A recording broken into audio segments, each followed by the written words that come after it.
answers that maybe you all can, that you all might have questions or answers or questions that you might be looking for us to answer for you. So this is geared towards parents and guardians of the future students, and I'd like to introduce some of the folks that will be a part of our session today. First, Dr. Chris Boone, who is the director of Ohio State ATI, and our other two administrators, Dr. Tom Giannini, who is the assistant director of the institute, who is responsible for student programming and life, and then Dr.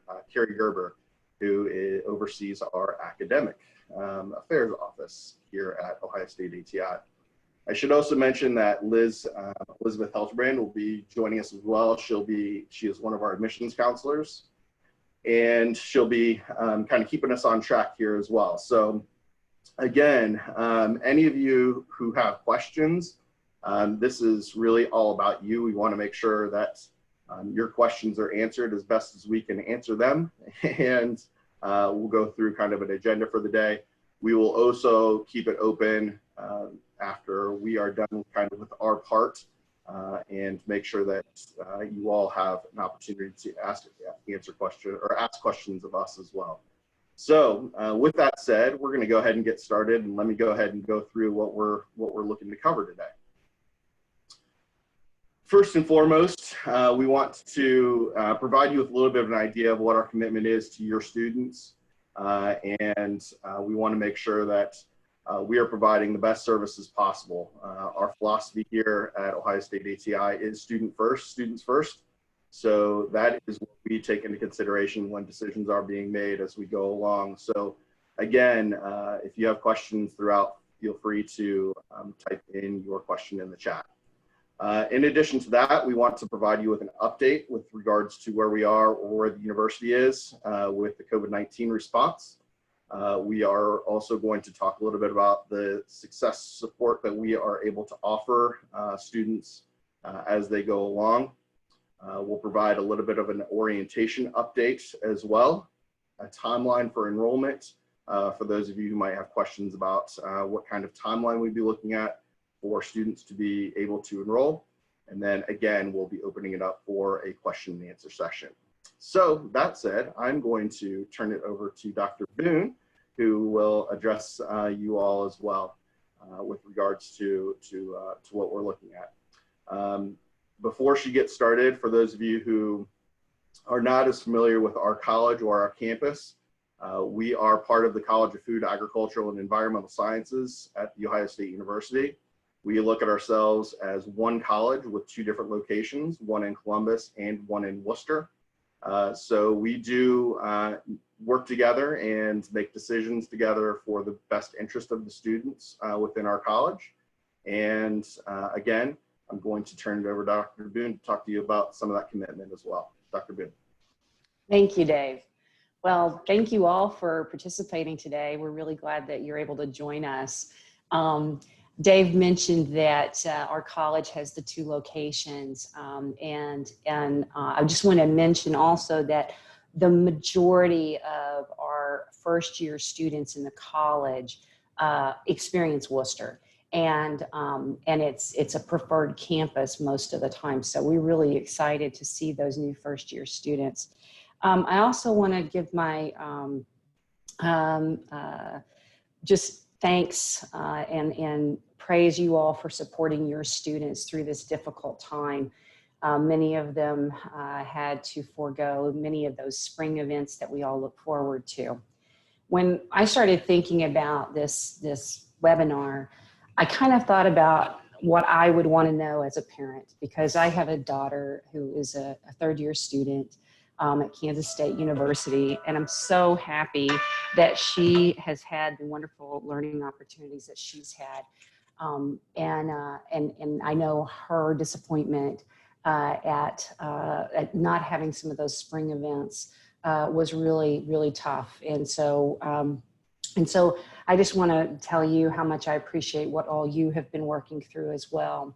Now, if I can talk a little bit about some of our commitments to you and to your students. First, our faculty and staff are amazingly committed to student success. And Dr. Gerber is going to talk some more about some of the success services we provide.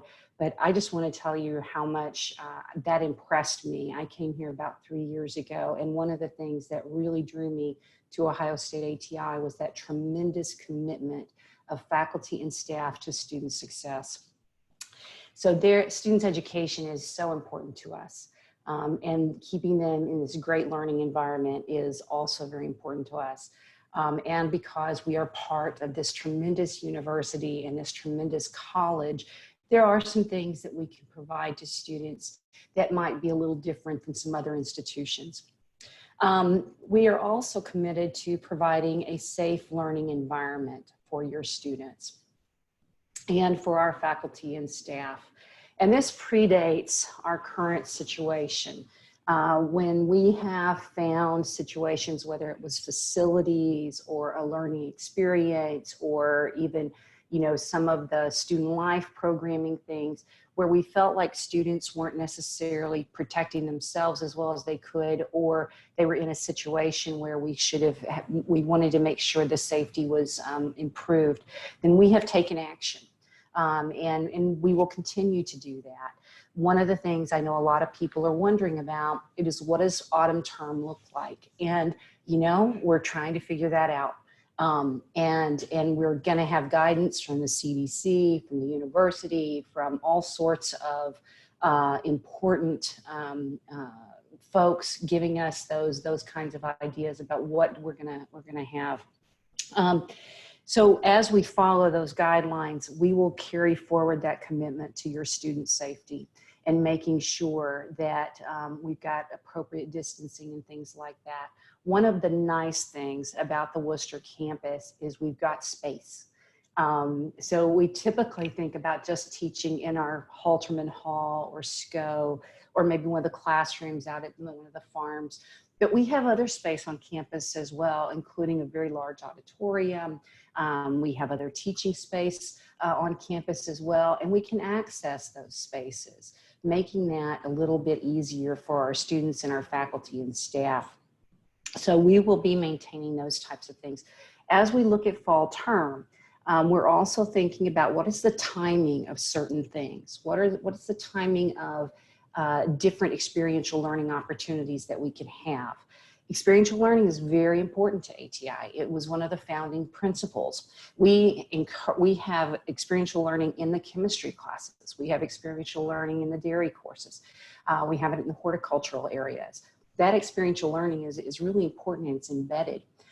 So we're looking at what kind of timing we may have for classes so that we can still do that. And can we do that in a way that will make sure that the students are safe? So those are some of the big commitments that we have for you. And really forefront of that is that high quality education. We also have some exciting things happening on the Worcester campus. One of the things we launched about 2 years ago? Okay, I can't remember, but it's our digital flagship. And so that's another exciting thing that we have where all of our students will have, all of our new first year students get an iPad through an innovative partnership with Apple.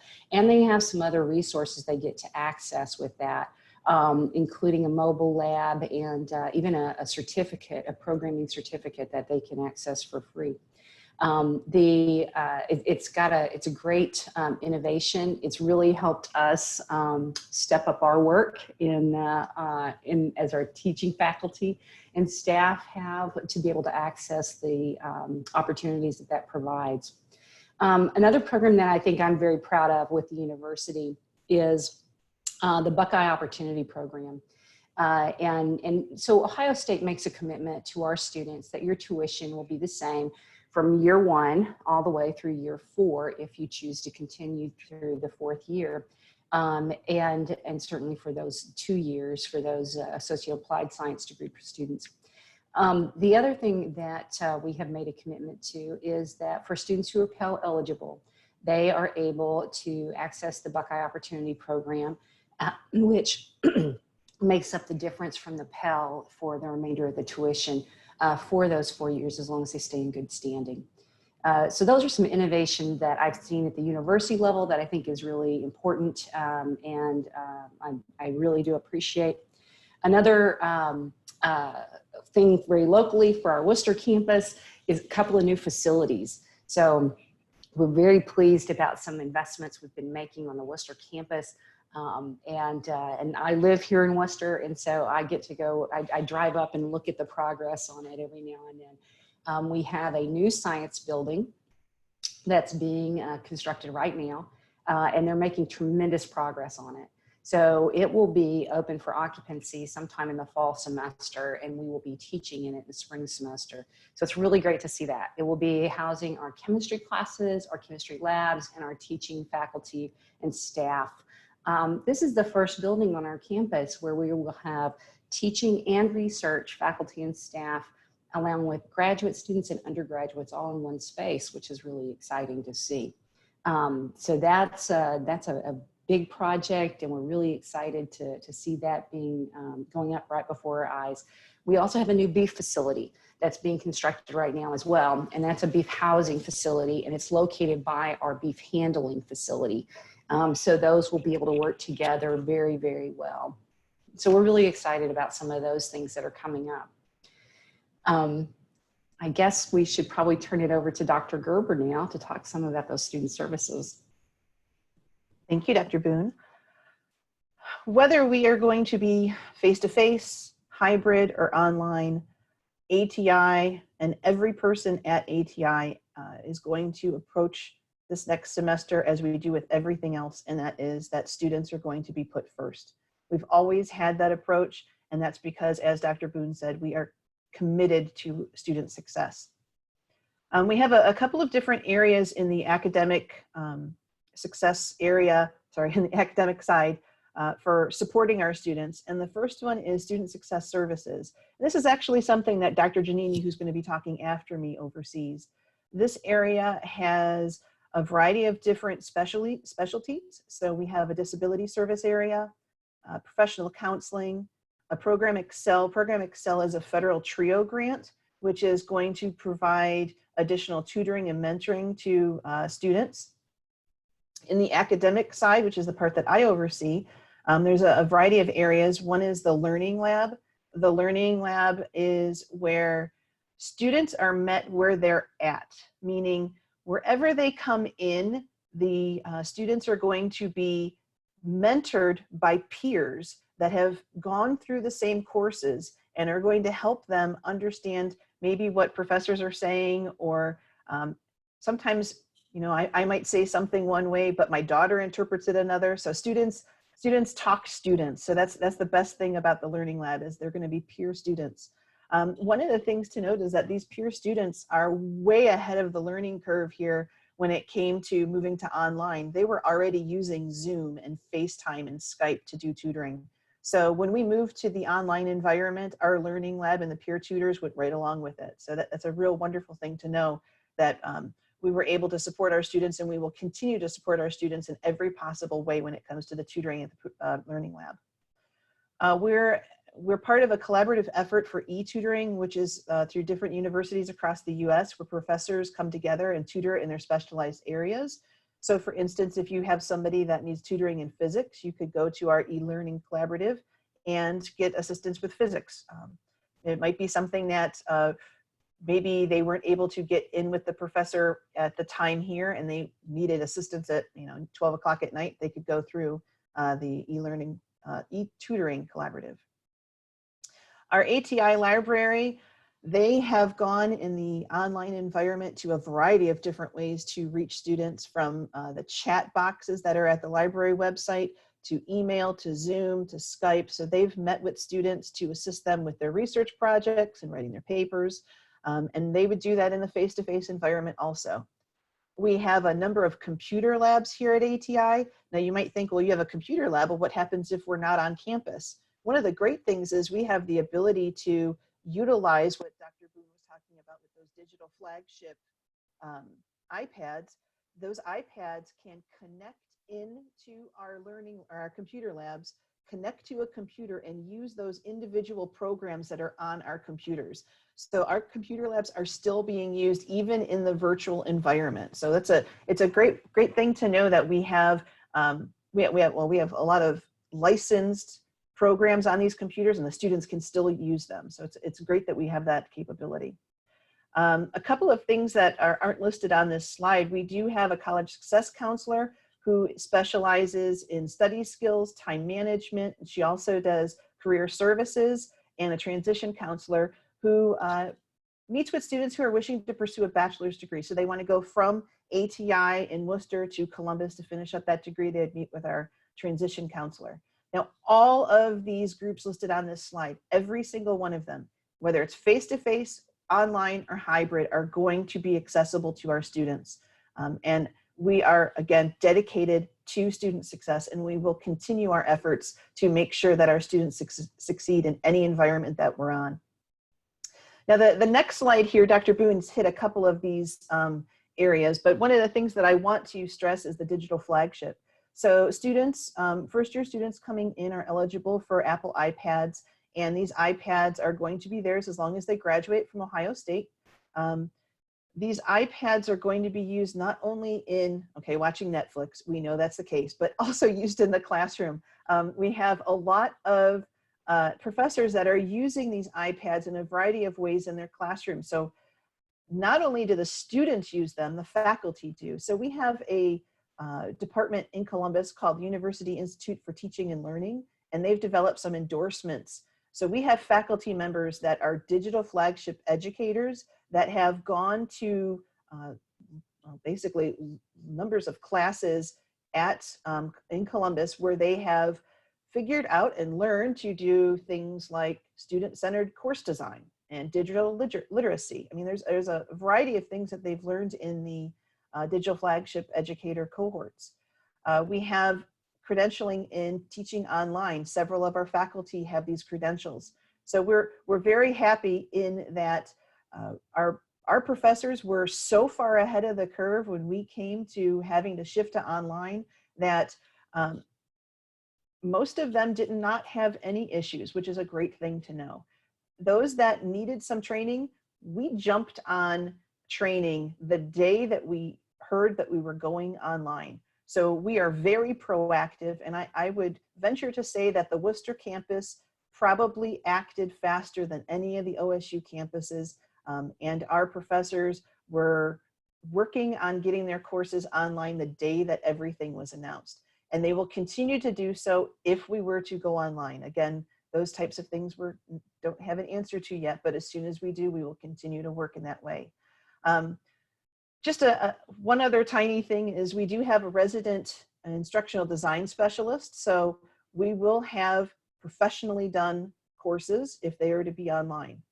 We will make sure that every course is in its utmost and most, well, I like to do online things and I like to make them pretty, so they're in their most beautiful form, and they will be accessible to all students. Just as an idea of the types of professors that we have a professor on campus. Her name is Dr. Laura Dieter. She's a professor of horticulture. She was named the 2019 Canvas Educator of the Year.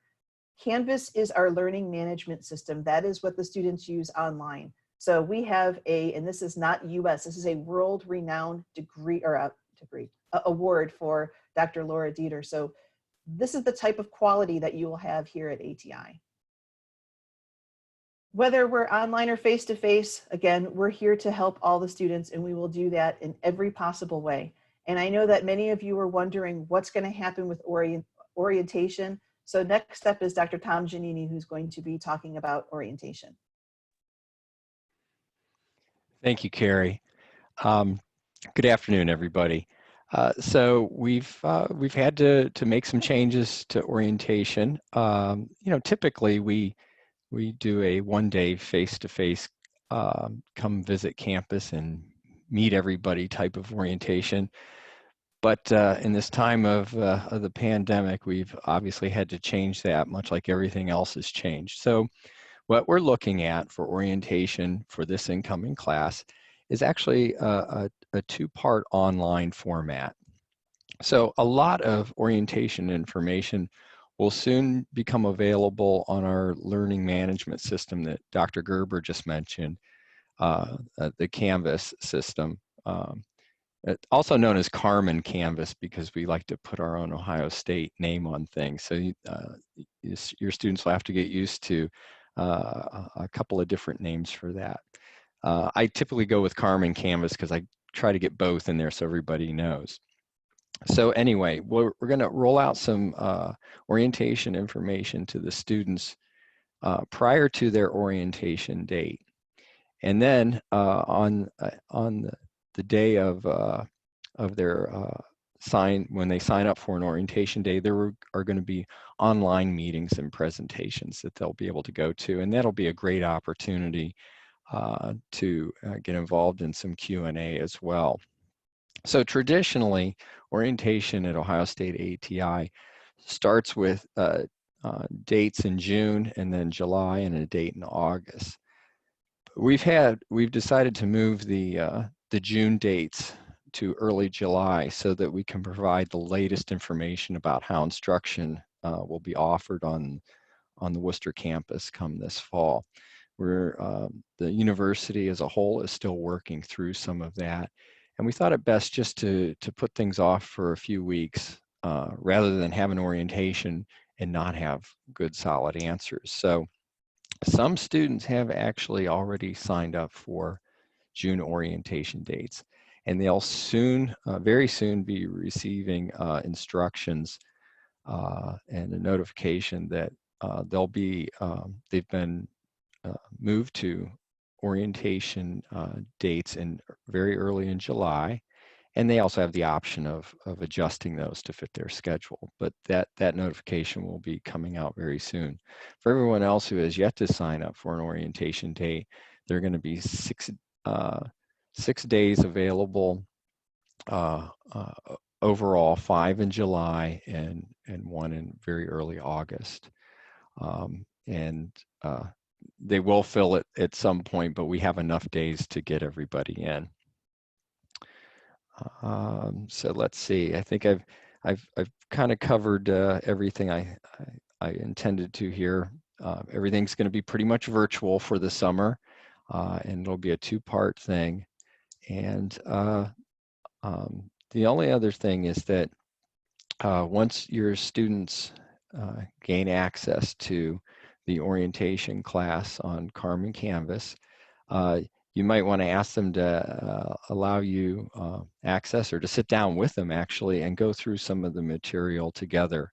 I think one of the good things that is coming out of this, by providing a lot of information online in Carmen Canvas, students will have an opportunity to go back and review things and to sit down with their family and show them things that they've been learning in Carmen Canvas, and talk about what school is going to be like when they get started. So please take the opportunity to spend some time with your student and ask them to show you all of the information that's going to be available on Carmen Canvas. So with that, I'm going to turn you back to our Director of Admissions, Dave Dietrich, and he has some important timeline and enrollment information to go over with you. Thanks, Dr. Janine. So yes, some of you on here probably maybe in different areas as far as where you are in the process. So I'm essentially going to kind of take it from the beginning and then kind of walk you through the steps that students will need to take in order to look to enroll. And then we're going to open it up for some questions as well. So for those of you who might have a student out there who has not paid their acceptance fee, essentially what the student will need to do is pay a $100 acceptance fee, which holds a spot for them on campus, and it allows us to move forward with some of the other pieces in the process, such as completing your housing contract or seeing a financial aid award, those types of things. So if your student has not paid the acceptance fee, that would be the first step that they would need to take. That would also allow the student to access to register for orientation, which Dr. Janini was just mentioning, and we can help you through all of these steps as you go along. So at any time, feel free to contact us. I'll have some information on our contact information in just a couple minutes, but that's really the first piece. Another really important piece, I think, for the students to understand is that it is very important for students to activate and check their OSU email accounts.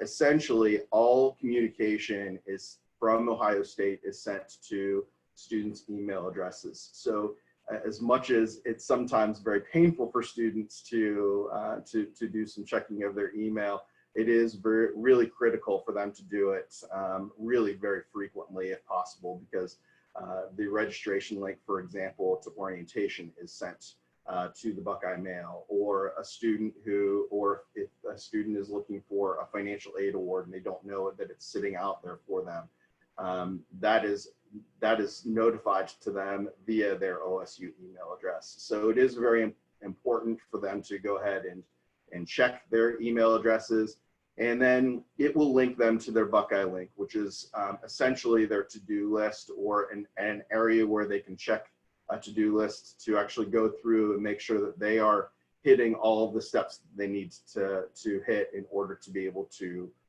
enroll for fall. As Dr. Giannini had mentioned, once we do have the acceptance fee paid, there will be a registration link that will be sent to the students. They will do that online, and then we will go ahead and send some additional confirmation, as well as some additional information for the student to follow up on with regards to placement testing, signing up for a particular orientation date, and so on. Housing contracts are also really important. Students currently who live outside of a 25-mile radius are required to live on campus at Ohio State ATI. So students who have not completed the housing contract, those are sent also through the OSU email address. The priority deadline for that is June 1st. So it is important for students who are expecting to live on campus to complete those housing contracts. And again, if you have questions with regards to that, or are caught in a particular area, the admissions staff are more than happy to help you with those things as well. And then once we have the housing contract and the student's OSU email is updated, as well as the registration for orientation, really the next steps are to be able to complete the placement tests for orientation, and really prepare yourself for that. And we outline that in the orientation handbook. But again, if you have questions with regards to what those steps might look like, or how quickly you would like to get through those, please let us know. We'll be more than happy to address those for you. Okay, and then I'm going to go ahead and give us the information with regards to your contact. I will also mention that housing is working diligently as well to determine what's going to be the safest, kind of safest policies for your students to live on campus. So it's really important for us to keep you up to date with that. And they are working really very hard to make sure that they're ensuring the safety of all of our students. So more information on that to come, but certainly the safe environment is an aspect that we take very seriously as well. Okay, that said, I know we kind of crammed a lot of things into a 30-minute time frame, so we're going to open it up to you all. If you have questions for us, feel free to go into the chat, which is at the bottom of the page, and ask questions. Elizabeth, can they unmute as well if they have questions that they want to just ask us in general? Yes. So if you would like to use, your microphone on your computer to ask a question, just raise your hand, push that button, and I will unmute you so that you can ask a question through that mechanism. Elizabeth, we'll look for that, and we'll also look for the questions in the chat. So we'll give it a minute or so and open it up to you all for any questions that you might have. So it looks like we have one that would like to ask a question. We have two, so I'll allow them to talk, okay? So here's Unity. So I have a question regarding if we're planning on moving on to campus this year or the fall semester.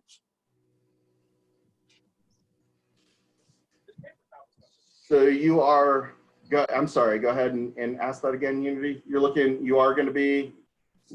Are we supposed to be going forward with moving on to campus for the fall semester? Okay. So I know that housing both in Columbus and here in Worcester are really working to make some of those decisions about what that occupancy rate looks like. But if you are wanting to live on campus, I would go ahead and get that in, and then we'll be making arrangements on how that all works as we progress. But you know, it's a good idea to go ahead and get that contract done. Certainly, housing will be working with students on this, and our whole goal is to always put the students first, and that's true for our housing group as well.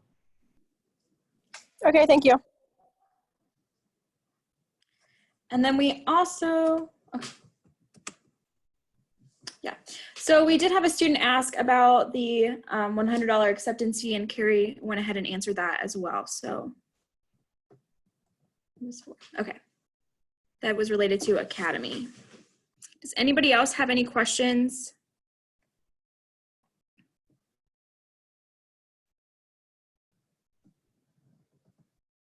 I think there were some other hands up, Liz. Yeah. Interesting question.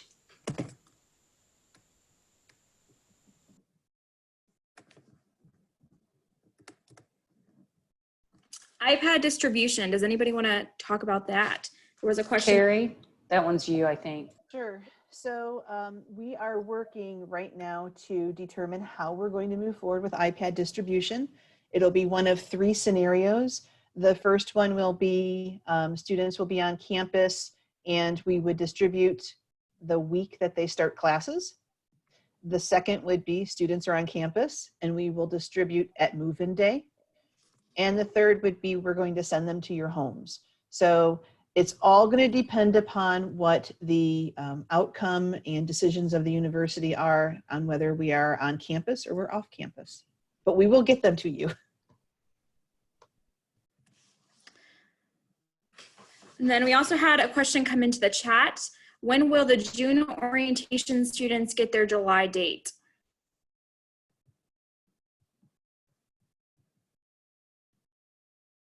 Tom, I think that's you. I was going to say, or I can answer it too, Tom. I'll go ahead, Dave. I was going to say, we are working on the communication to that and actually finalizing it today.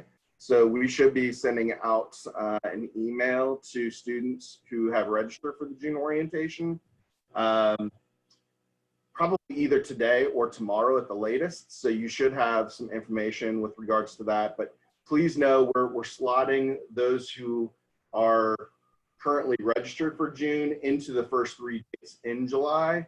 So if there is a date that's better than another, there will be some information on how to change that particular date as well. So so we'll assign to the first 3 dates in July, but if there's a specific day that students want to for orientation in July, please let us know and we'll make sure that we slot it.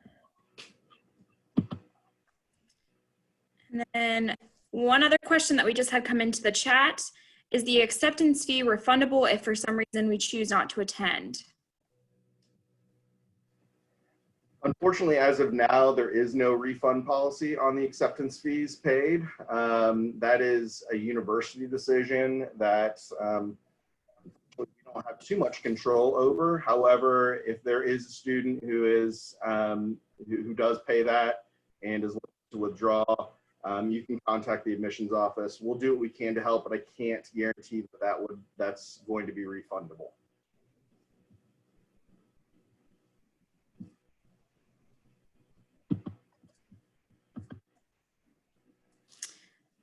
Dr. Gerber, there's a question about CCP. Were you able to answer that one? Yeah, maybe I'll answer it to everybody so that in case anyone else is wondering. So College Credit Plus students are not required to pay the acceptance fee. They're in a whole different group of fee structure. The other side of it is, no, I answered the question and I deleted it in my head here. July orientation, no. So there's going to be a separate orientation for CCP students, I'm looking at my calendar to find a date. Wow, and I just went all the way to September instead of July. The CCP orientation, you want to hold the dates of July 13th through 17th. These are non-traditional, these are going to be the high school students that are coming to ATI to take their courses, which is probably not the majority of you here. It's most likely you are incoming freshmen that are going to be in the traditional sense. We do have a couple other questions that have come through the chat. One is, will the housing fee / deposit be moved toward future semesters if the fall semester occurs online? So typically what would happen is if there is a student who is currently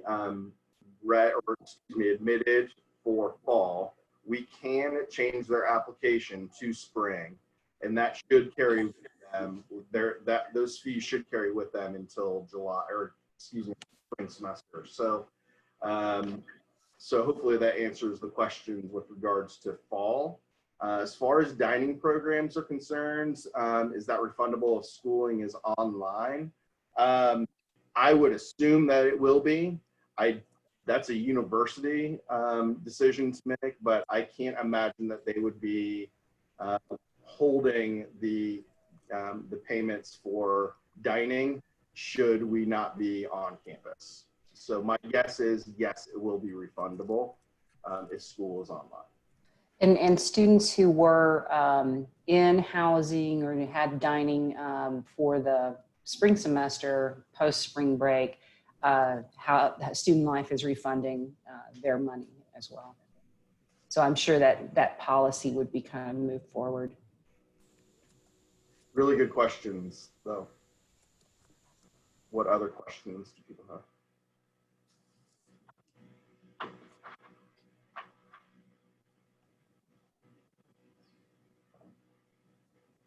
Any other questions?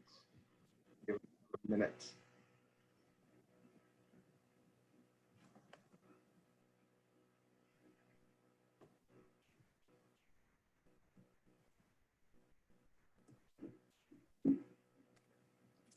What day would classes start if they are not online? That's another great question. I think right now we're sticking with the current academic schedule, but that is subject to change. There are multiple teams in the university as well as in the college where we are figuring out what fall term is going to look like with what is online versus what is not online and things like that, as well as timing. Because there'll be some of that once we have some guidance from the university on that, we'll have some of that local control as well. Because we will be, in fact, we're actually meeting with the team this week where we're going to be saying, okay, so these are the classes that we're going to need to have, and they're going to be, they're classes that do not lend themselves to online. How do we time those if we are able to do sort of what this hybrid model where some are online and some are in person? And then what safety precautions do we build into that to make sure we're doing that correctly? So we still don't have answers on that. We think we'll probably have some answers maybe mid-June. And that's our hope. And then we'll be able to get that information out as broadly as possible. I do want to say, even if we do have things online, you know, one of the things that I think is important to bear in mind is that your student is still being a student at The Ohio State University. And that is meaningful. So while online I think we pivoted very well and very quickly, and I stand by how well they did that. But it certainly is something that we want to make sure our students are successful, regardless of how we're delivering content. But please know that we are there. We will do all that we can so that we can still have some of those experiential components, because it's very important to our curricula.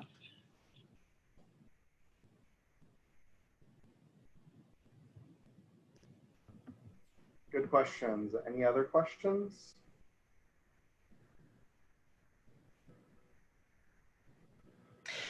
Dave, I wonder if it might be helpful if we had a session kind of like this when we do know more about fall. Yeah, I was going to say, I think that we've kind of tossed around the idea of having another parents panel or webinar chat session at a later date. So I'm hoping that as we get more answers, we will be able to provide you with updates in kind of multiple ways of communication, and this being one of those. So we'll keep you posted if we decide to have another one of these. I think it would be important for us to do that. Okay, last chance for questions from the group.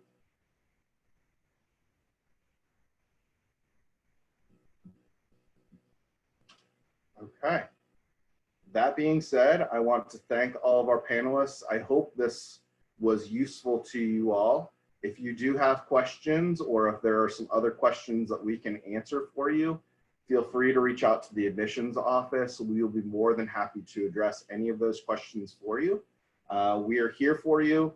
We want, again, to put your students first. So if there are questions or concerns that you have, again, reach out and we'll be more than happy to address them for you. But thank you all again for attending, and we hope you have a wonderful rest of the day, and stay healthy and go Bucks. Go Bucks.